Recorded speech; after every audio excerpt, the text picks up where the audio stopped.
जय श्री राधे दोस्तों, केपी की वाणी चैनल में आपका स्वागत है। माता रानी का आशीर्वाद पाने हेतु कमेंट में जय माता दी अवश्य लिखे। वहीं अगर आप महाकाल के भक्त हैं तो कमेंट में हर हर महादेव अवश्य लिखे। यकीन जानिए माता रानी संग महादेव की कृपा आप पर और आपके पूरे परिवार पर अवश्य बरसेंगी और आप सपरिवार स्वस्थ एवं सुखी रहेंगे। साथ ही आपकी सभी मनोकामनाएं यथाशीघ्र अवश्य ही पूर्ण हो जाएंगी। दोस्तों, आज की वीडियो में आपको मिथिला पंचांग के अनुसार से दिसंबर महीने में जिन जातकों की जिन तिथियों की सगाई शादी के मुहूर्त हैं उसकी जानकारी मैं दूंगा। यह जानकारी मिथिला पंचांग के अनुसार से दी जा रही है। तो ये जो तिथियां हैं वो 1 दिसंबर, 2 दिसंबर, 5 दिसंबर, 8 दिसंबर, 9 दिसंबर, 10 दिसंबर, 14 दिसंबर है। आज की जानकारी आपको मैं मिथिला पंचांग के अनुसार से दे रहा हूं। मिथिला यानी कि बिहार, उत्तर प्रदेश के क्षेत्रों के जो लोग हैं वो इन तिथियों में विवाह संपन्न कर सकते हैं। उससे पहले मैं आपको कुछ जानकारी दे देता हूं केपी की वाणी के बारे में। तो अक्सर आपने ऐसा देखा होगा कि आयु जो है 30 वर्ष के अधिक हो जाती है, उसके पश्चात भी उनके विवाह के योग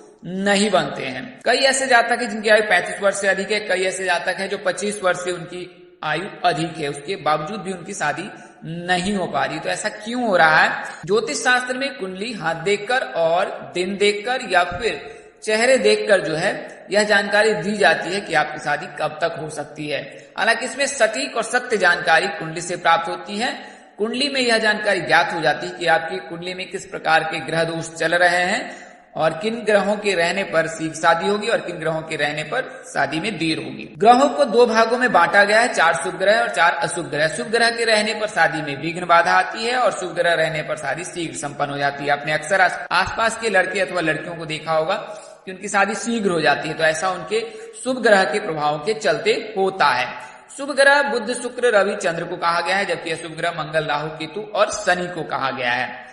वहीं मंगल, राहु, केतु और शनि जो है कई प्रकार के दोष के योग भी लगाते हैं। इसमें काल सर्प दोष, मांगलिक दोष, पितृदोष, ये सभी प्रमुख दोष हैं जिसके चलते शादी में विघ्न बाधा आती है। इसके अलावा अगर गुरु अस्त हो जाए, बुध अस्त हो जाए, ऐसी परिस्थिति में या शुक्र अस्त हो जाए तो इन परिस्थितियों में भी शादी के योग नहीं बनते हैं या बहुत देर से होती है, जब तक उसका उदय ना हो जाए या फिर वो प्रभावी ना हो जाए। तो यह तो जानकारी मैंने आपको ग्रहों की बताई है। आइए मैं आपको केपी की वाणी की प्राथमिक जानकारी देता हूं। तो केपी की वाणी एक ऐसा चैनल है जिस पर केवल और केवल विवाह संबंध की जानकारी दी जाती है और यह जानकारी पूर्णतः सत्य रहती है, क्योंकि यह कुंडली के ग्रहों की चाल पर निर्भर रहता है और उसके आधार पर ही आपको जानकारी दी जाती है।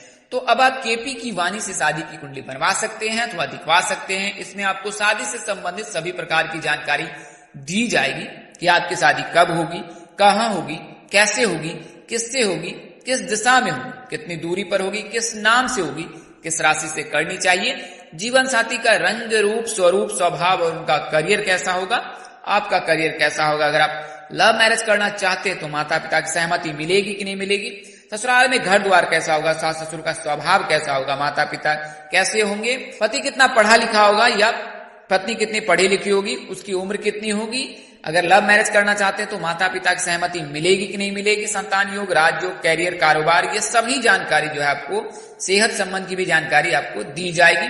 इसके लिए आप 8521835670 8521835670 पर संपर्क कर सकते हैं। इसके लिए मेहनताना लिया जाता है कुंडली बनाने के लिए।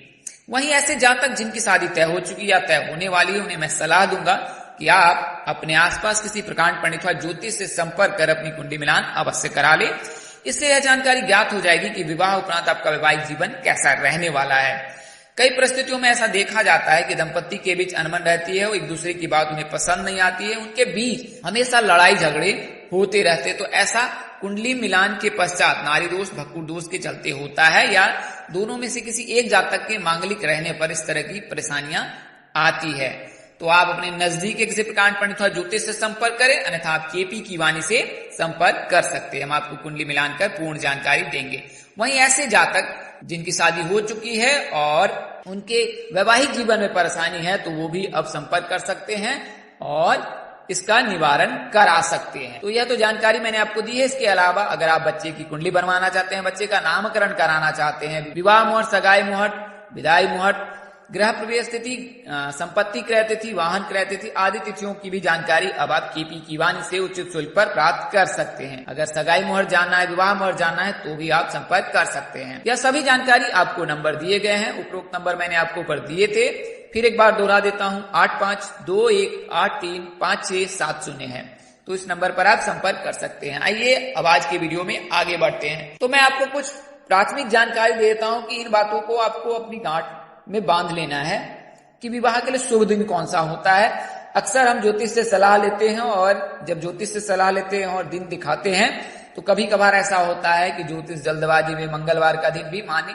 ले लेते हैं। तो आपको बता दें कि मंगलवार का दिन शुभ नहीं होता है और मंगलवार के दिन कभी भी कोई विवाह संबंध की मांगलिक कार्य नहीं करने चाहिए। बात करें तिथियों की तो द्वितीया, तृतीया, पंचमी, सप्तमी, एकादशी और त्रयोदशी का दिन शुभ होता है। बात करें मुहूर्त की तो अभिजीत मुहूर्त और गोधूली बेला सबसे शुभ माना जाता है। अभिजीत मुहूर्त दोपहर में 11 बज के पश्चात और 12 बज के पश्चात यानी कि 48 मिनट का यह अभिजीत मुहूर्त होता है। वहीं गोधूली बेला प्रातः काल के समय में होता है। शुभ लग्न राशि जो है वो मिथुन, कन्या और तुला है, जबकि शुभ तारा गुरु और शुक्र है। दोनों का उदय रहना बहुत ही अनिवार्य है। नक्षत्र की बात करें तो मृगशिरा, मघा, उत्तर फागनी, हस्त, स्वाति, अनुराधा, मूल, उत्तराषाढ़ा, उत्तर भाद्रपद, रेवती आदि शुभ नक्षत्र माने जाते हैं। इन नक्षत्रों में विवाह करना श्रेष्ठकर होता है। बात करें करण की तो बाबा, करणी, कौलव, तैतिला, गारो, वनिजा, करण आदि शुभ करण माने जाते हैं। शुभ योग बात करें तो प्रीति योग, सौभाग्य योग और हर्षण योग, तो सौभाग्य योग सबसे उत्तम माना जाता है। आइए अब मैं आपको उन नामों की जानकारी मैं दे देता हूं।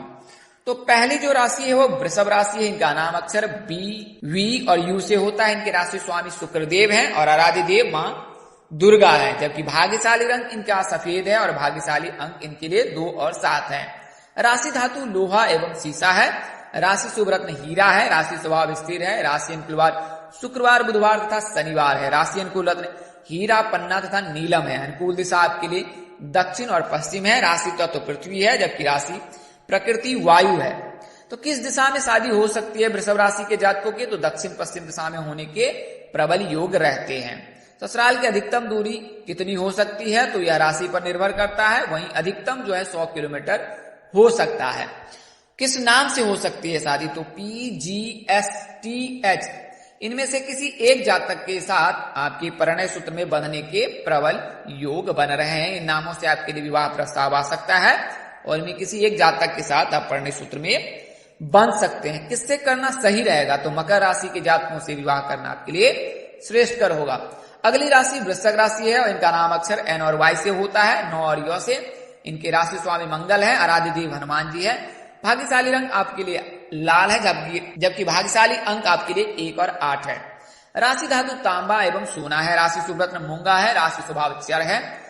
राशि अनुकूलवार मंगलवार, गुरुवार तथा रविवार है। राशि अनुकूल रत्न मूंगा, माणिक्य तथा पुखराज है। अनुकूल दिशा आपके लिए पूर्व एवं उत्तर है। राशि तत्व जल है, जबकि राशि प्रकृति कफ है। शादी किस दिशा में होगी, तो शादी दक्षिण दिशा में होने की संभावना प्रबल है। कितनी दूरी पर हो सकती है, तो जैसा कि मैंने आपको बताया है यह राशि पर निर्भर करता है। जीवन साथी के भाव में कौन सी राशि उपस्थित है उसके राशि पर निर्भर करता है कि कितनी दूरी पर आपकी शादी होगी। हालांकि अधिकतम जो 200 किलोमीटर, न्यूनतम 40 किलोमीटर हो सकता है। बात करें किस नाम से शादी हो सकती है, तो AESKG इस नाम से आपके लिए विवाह प्रस्ताव आ सकता है और इनमें किसी एक जातक के साथ आप परिणय सूत्र में बन सकते हैं। किससे विवाह करना उत्तम रहेगा, तो मिथुन राशि के जातकों के साथ आपका विवाह करना उत्तम होगा। हालांकि आप विवाह उपरांत या विवाह पूर्व एक बार कुंडली मिलान अवश्य करा ले। अगर कोई दोष लगे तो उसका निवारण भी अवश्य करा लीजिएगा। अगली राशि धनु राशि है। तो धनु राशि के जो राशि स्वामी गुरु हैं आराध्य देव श्री विष्णु नारायण जी हैं।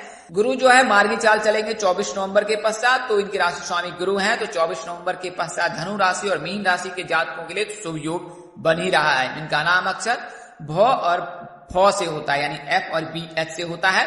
आराध्य देव जो है श्री विष्णु नारायण जी हैं। भाग्यशाली रंग इनका पीला है। भाग्यशाली अंक 9 और 12 है। राशि शुभ रत्न जो है इनके लिए पुखराज है। राशि स्वभाव द्विस्वभाव है। राशि अनुकूलवार गुरुवार तथा रविवार है। राशि अनुकूल रत्न पुखराज तथा माणिक्य है। अगर आप रत्न धारण करना चाहते हैं तो पुखराज धारण कर सकते हैं। अनुकूल दिशा जो है आपके लिए पूर्व है। राशि तत्व अग्नि है, जबकि राशि प्रकृति पित्त है। शादी किस दिशा में होगी, तो धनु राशि के जातकों के उत्तर पूर्व दिशा में शादी होने के संभावना अधिक रहती है। विवाह प्रस्ताव किस नाम से आ सकता है, तो ALPRST इनमें से किसी एक जातक के साथ आपके पढ़ने सूत्र में बंधने के प्रबल योग बन रहे हैं और इन नामों से ही आपके लिए विवाह प्रस्ताव आ सकता है। बात करें धनु राशि के लिए, मेष राशि के जातक जो है श्रेष्ठकर होते हैं, दोनों के बीच मैत्री का संबंध रहता है और विवाह उपरांत दोनों के बीच सामंजस्य बेहतर बैठता है। तो आप कुंडली मिलान भी अवश्य करा ले, अन्यथा आप मेष राशि के जातकों का चयन कर सकते हैं। अगली और अंतिम राशि जो है वो मीन राशि है। इनके राशि स्वामी भी गुरु हैं और गुरु वर्तमान समय में जो मीन राशि में उपस्थित हैं और 24 नवंबर को मार्गी हो जाएंगे। इसके पश्चात मीन राशि के जातकों के लिए शुभ योग बनेंगे ही। इनका नाम अक्षर डी से शुरू होता है। आराध्य देव जो है आराध्य देव जो है श्री विष्णु नारायण जी हैं और राशि स्वामी गुरु हैं। भाग्यशाली रंग इनके लिए भी पीला है। अगर आप रत्न धारण करना चाहते हैं तो मूंगा धारण कर सकते हैं, मूंगा धारण कर सकते हैं। और अनुकूल दिशा आपके लिए पूर्व है, जबकि राशि तत्व तो अग्नि है। राशि प्रकृति पृथ्वी है। शादी किस दिशा में होगी तो मीन राशि के जातकों के भी उत्तर पूर्व दिशा में शादी होने के प्रबल योग रहते हैं। अधिकतम दूरी ससुराल की जो है 80 से 100 किलोमीटर यानी कि 0 से लेकर 100 किलोमीटर के अंदर हो सकती है। किस नाम से विवाह प्रस्ताव आ सकता है तो SGV नाम से विवाह प्रस्ताव आ सकता है और इनमें से किसी एक जातक के साथ आप पढ़ने सूत्र में बन सकते हैं। किससे करना सही रहेगा तो कर्क राशि के जातकों से शादी करना उत्तम रहेगा। तो दोस्तों मैंने आपको 8 नामों की जानकारी दी है जिनके योग दिसंबर महीने में बन रहे हैं और यह जो जानकारी है आपको मिथिला पंचांग के अनुसार से दी गई है। अगर आप शीघ्र विवाह की हेतु उपाय जानना चाहते हैं तो आप हमें व्हाट्सएप करें, हम आपको शीघ्र विवाह हेतु उपाय अवश्य देंगे। साथ ही आपको मंत्र भी भेजेंगे जिससे कि आप उन उपायों को करेंगे, उन मंत्रों का जाप करेंगे तो आपकी जो विवाह में आ रही बाधा है वो स्वतः ही दूर हो जाएगी।